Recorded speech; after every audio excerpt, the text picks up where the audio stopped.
Hello, this is wmpyr. You guys may or may not know that right now there is a malicious hacker all over YouTube sending out like bots and stuff. And because of that, I am not responding back to any comments. Okay. But I do read all of them that come to me. The thing is, sometimes there's technical problems and I may miss a comment. Sometimes I don't get them till days later or even weeks later. And sometimes I don't see them at all. It just happens. And this has always happened for as long as I've been on YouTube. So if there's something that you want me to make sure that you want to get to me or whatnot, I recommend just shoot me an email, knifebat@yahoo.com. And yeah, even that's not 100%, but I think it's you got a higher success rate than just doing the comments here on YouTube. So anyway, I wanted to read some of the comments that I've gotten recently and respond back. So first one, Christian Bazio, I hope I'm pronouncing that correctly, says, "Yep, it makes sense, teacher." Well, I'm glad that it does. It's always great when it does. And just because it makes sense to one person doesn't mean that it'll make sense to another. So that's one of the reasons why I'm here on YouTube, making these videos over and over again. It's really the same material, but as I do this, hopefully I'm becoming better at presenting, better at explaining, and also, hopefully my skill gets better too, which, I think is a very, very little bit at a time, but, that's just the way it is. So the next comment, the Killa Method, he says, "wmpyr, let me know if in the future, if you want to do a podcast, we can talk about our martial arts philosophy, UFC, and overall self-defense training for citizens." Okay, well, definitely. Thank you for the offer. Right now, I am pretty stacked and pretty swamped right now. I'm been trying to start this podcast with Sensei Rick, who I've known for a very long time, since our college years. And then also one of my former students, trying to help him out with doing a podcast, or is he trying to help me out? So it's one of those things. But yeah, so I'm kind of have my hands full at the moment. But I've been to your YouTube channel, and from what I can gather, it looks like you're just starting off. So my advice to you is, don't worry about doing a podcast or doing collaborations with other people. I would say to you, just focus on your YouTube channel by making more content, okay, and trying to make your own content better, all right? That is just like martial arts, where it's like, dude, don't, so many people fall into my style's better than yours, and they start comparing, and they're like, why don't I get the credit that I deserve? Why don't people watch my stuff? Don't go in that direction. Even if nobody watches your videos, just keep going, and it will turn into something. And as you keep going, you'll develop thicker skin, and you will earn your subscribers. You will earn your views, and that's a much, much better way than some of these other people that they get into some of these organizations where they guarantee, they give you like 500 subscribers or whatever, or some weird groups like that where they say they'll improve your view rate and performance. Don't fall into any of that. I would say just keep making content, keep making videos, and as you do that, it's gonna get better. It's like lifting weights. The more you lift, even a monkey is gonna get better. So that's kind of the idea. And as you do that, like one of the things that you mentioned here is that we can talk about martial arts philosophy. Dude, make a video on martial arts philosophy. Don't wait for someone else to do a podcast with. Just do it. Same with you mentioned UFC overall self-defense training for citizens. Make those videos on your own as best as you can. I always recommend to people starting off, at the very minimum, at the very least, you want to have at least 10 good videos, okay? And when I say 10 good videos, I mean good that you think is good. Now, that doesn't mean that someone else is going to think it's good or the public is going to think it's good, but as long as you think they're good, and then from there you can work to make them better. But in order to have 10 good videos, though, you're probably going to have to make at least 30. It's just a numbers game. Like a photographer, he takes hundreds and hundreds of pictures, and out of those, only like 5 get chosen. It's just a numbers game. So the same idea here. You got to make, keep making videos, and I promise you, your YouTube channel will grow that way. And that I think is the best way to go about. That's the way that I did it. And believe me, at first, no one cared about my YouTube channel. No one watched it. No one gave me comments. And then when I finally did get a comment, it was like a negative one. You suck or something like that. And that's all part of the process. And that's where most people quit. And you just keep working on you.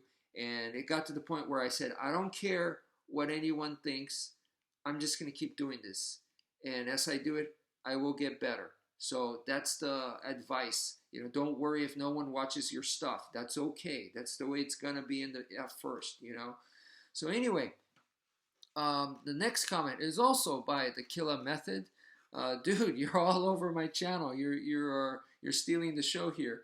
He says, dude, this is so awesome. Thank you so much for the highlight of my channel. What I meant to say is FMA stick fight. Can you break one down as if it was a boxing match? So yeah, I had completely misunderstood your request. You had a link on there, so I was like, he wants me to do a breakdown of this video? I was like, it's not a boxing match.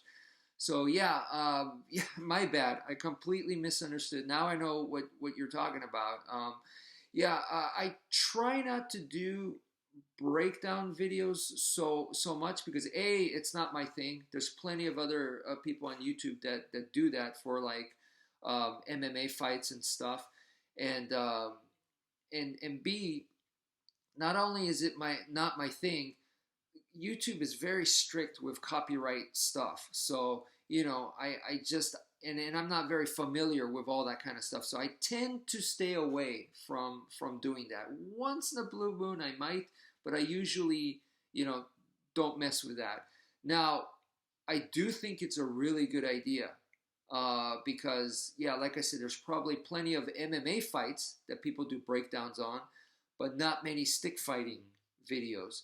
So, dude, that's a good idea. Maybe that's something that you might start doing, so maybe that might be something that you'll specialize in later in the future, So that is a really good idea. For me, it's, once again, the copyright stuff and breakdowns, not really my thing. So to do those kinds of videos, although I do watch a lot of fight videos and study them. Anyway, so Uncle Cal says, great analysis, bro. As you know, I'm well versed in wrapping the arm. Yeah. So Uncle Cow here is somebody that I've known for a very long time here on YouTube. Bro, I always appreciate your support. We both come from the same organization of martial arts, which was started by Sensei Rick from DTG Taiho Jitsu, who is no longer with us, unfortunately. He passed away. He was a Canadian police officer. And he went through some very difficult times, but I mean, that guy, I think, had a vision, and he inspired us all. His vision, I believe, was a YouTube martial arts instructors to unite and to go around doing seminars together all over the world or something like that, which I think is a beautiful vision. The guy taught me a lot of things, and one of the most important things was to be professional, and not go into the mudslinging and say, this instructor sucks, this guy is, he's bad because of this and this, and mudsling, and he didn't go into that. He would ignore all that. So I really admire and respect that of him, and I still think of him from time to time. So yeah, Uncle Kyle and I, we come from that lineage together. So um, okay, so right here, once again, the Killa Method says my wrestling coach is going to help me even more now because I do MMA style wrestling, but I need more work on it. Future videos. Exactly, bro. Exactly. Future videos. You keep at it. Keep doing it. And yeah, the MMA training, wrestling training, very very good, very valuable. So is the traditional martial arts, and so is the modern tactical urban self defense programs as well.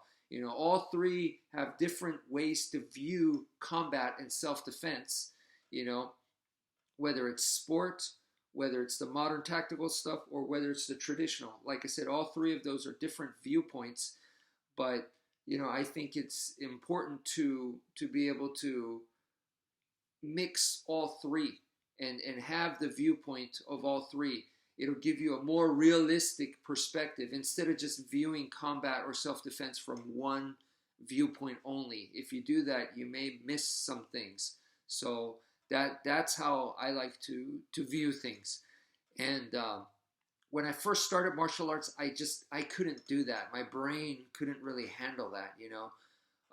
And also with the cross training too, it was very difficult for my brain to handle. Okay, here's another style. Here's another style, and this is a new style. It was just too much. Even though that's what I wanted to do, cross training, it just, my brain could only handle so much. So that's why I understand why old school way is you only train in one style. One style at a time. I understand why they say that. So anyway, the next comment here, and I'll make this the last one just because I don't want to make this video too long. Very interesting, brother. So from Richard the Fearless. The only thing that caught my eye was after he disarmed the firearm, he should have stepped back and created distance. The way he put his opponent at gunpoint was way too close, putting himself in danger of being disarmed or at the least a wrestling match over the firearm. I think this is a valid observation, good points here. Right when you do a disarm, and let's say you successfully take the weapon away from the guy, that's also probably the best time for the guy to take it back. Right after you do a disarm, you know what I mean? So it would be smart to create distance so that doesn't happen. So I 100% agree. That is the conventional way of thinking, though. Okay, in my system, and I'm not disagreeing. Like I said, I think that is very proper and it makes sense. But in my system, the knife, the gun, the stick, empty hand, all of that is it's integrated and they go seemingly back and forth. Okay, yes, I know they're different, and a stick is not the same as a knife, is not the same as empty hand. I understand that, but the way that we view it from a bigger picture, from a modular perspective, it is the same. So the movements, the ideas, concepts, it's going to be the same. So they're different, but they're the same, if that could make sense. I know that's complicated. So what I'm trying to say is that when I disarm the firearm and I have the gun in my hand, I don't step back. I go in.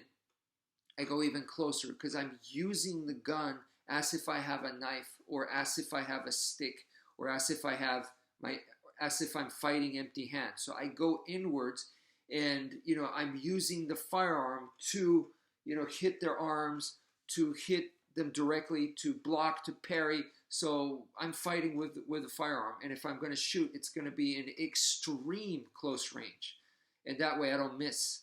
So that's kind of I know that's not the normal. That is, in fact, probably the anti-normal, but that's my method. And man, I think it'd be really, really cool to see a movie where if I could do the choreography, for a Hollywood movie, I would put that in there, and it would be something that people really haven't seen. I think the closest one would be Equilibrium. It's different from that, but that is equilibrium would be the gun kata stuff is the closest thing to what I'm describing here with my system and how to use the firearm. I mean, I'm talking about like using the Heaven Six and stuff like that. So anyway, let me end it here. I think this is a good stopping point. So that's it for now. Thank you for viewing and take care, folks.